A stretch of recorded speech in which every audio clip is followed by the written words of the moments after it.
200 গ্রাম boneless মুরগির মাংস মিক্সিতে পেস্ট করে নিয়েছি।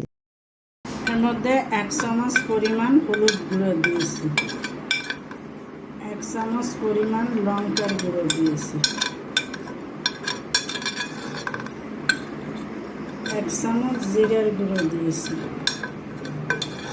1/2 চামচ গরম মশলা দিয়েছি, 1 চামচ কাঁচা লঙ্কা কুচি দিয়েছি,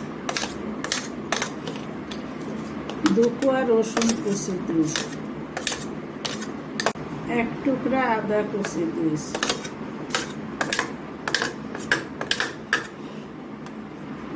ছোট্ট 1 টুকরা গাজর কুচি দিয়েছি, কিছুটা ধনে পাতা দিয়েছি, বড় একটা গোটা পেঁয়াজ কুচিয়ে দিয়েছি,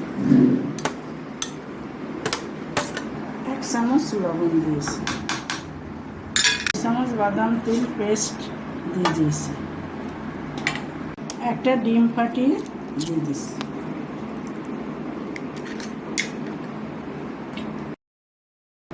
এখন এটাকে ভালো করে মাখাতে হবে।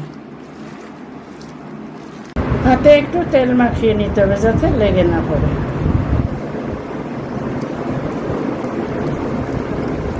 এখন এই কোটটাকে সুন্দর করে চ্যাপটা করে চপ আকারে করতে হবে। বিস্কিটের গুঁড়াটা দিয়ে কোট করে নেব।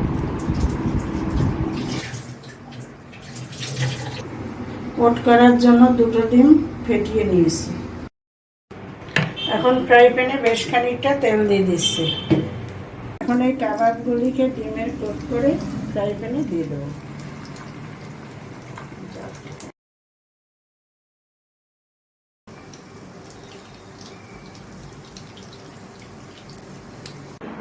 আমাদের জালি কাবাব রেডি হয়ে গেছে।